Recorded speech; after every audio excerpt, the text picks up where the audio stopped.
the 100 amp rule. It is our guiding information related to the subject matter of insulation and terminations for the installation of conductors.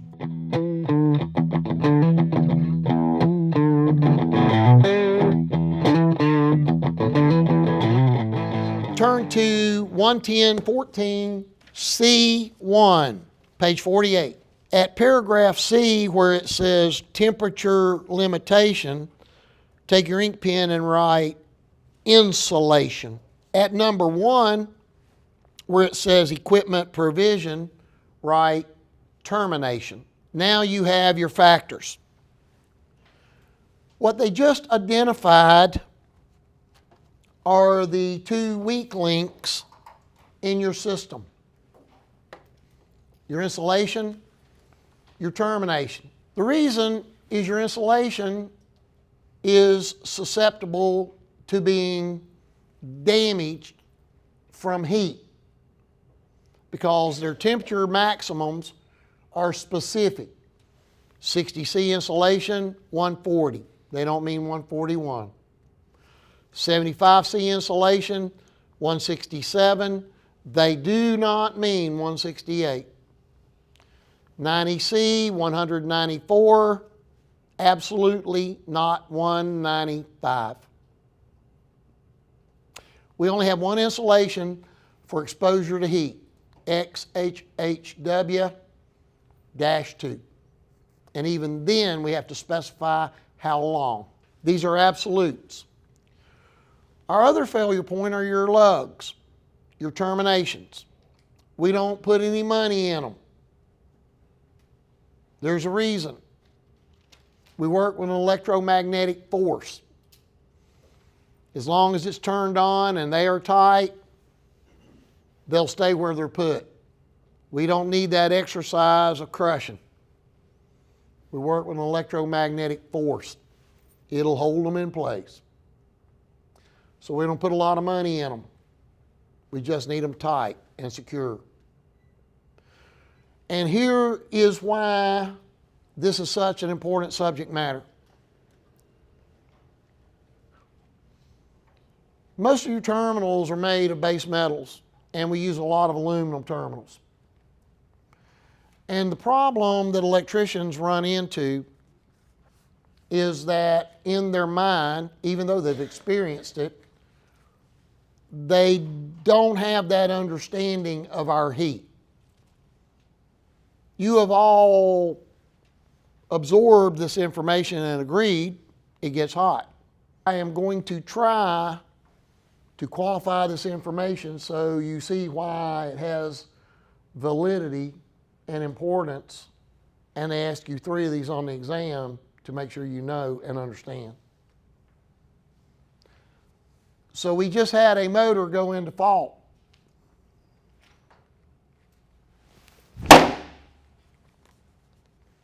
That was 1200 degrees.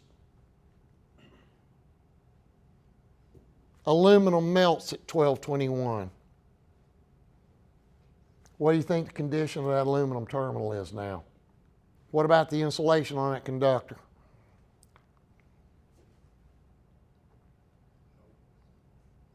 Believe it or not, that's the low end of the spectrum. It's called flash energy. That was a dead short. It got trapped, but that was 1800 degrees. There's your heat. A phase to phase, that's 5,000 degrees. And not 1 Fahrenheit below it. That's why everybody who's experienced one, they always say the same thing. The only thing I remember is the white flash. That's your heat. That's why these rules. So these are your 2 weak links. And so what it does is it sets us up for understanding why we have to place the importance upon these factors. Because we find out that they set a set of installation standards, And the premise is, don't be upside down.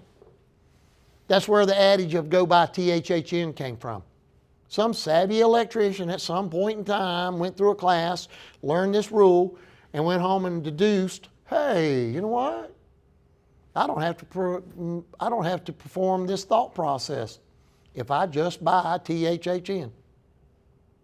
Well, guess what? That was a valid point back in the day because THHN wasn't but a nickel more a foot than anything else. That's not a valid thought process anymore because it's very expensive insulation now, which is why we must know this rule. And the rule is very straightforward. And here's what it says. When you have equipment 100 amps or less, terminations of 14 through number 1. Why do you think I got these up here? Less than 100 amps. Terminations 14 through number 1. It says you will install conductors rated 60C. That's why if you read this fine print embossing when you are slowing down and taking a breath, you will find out these terminals are 60C.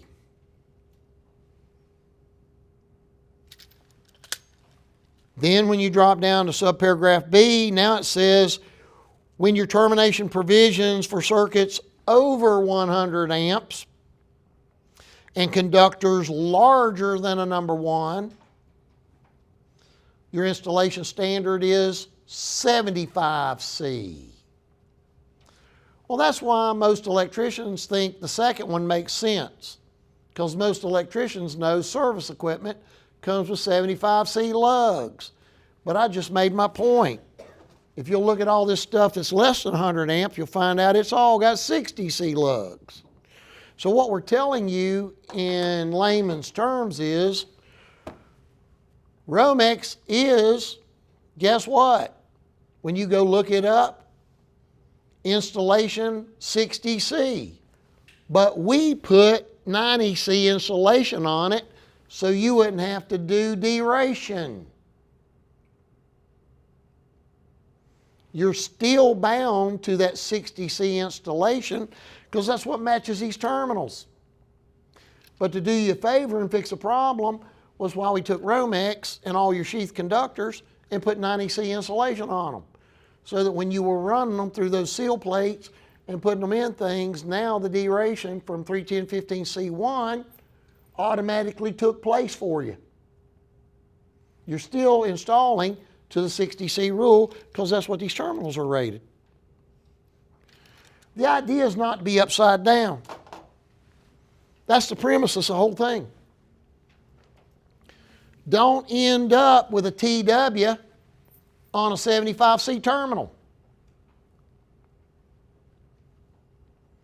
That 75C terminal is sitting on something that can go up to 167 degrees. Where's that TW insulation give up? 140. It's 60C insulation. So what happens to that piece of equipment when it takes on loading and goes to 141? What just happened to the insulation on that conductor? You killed it. You killed it.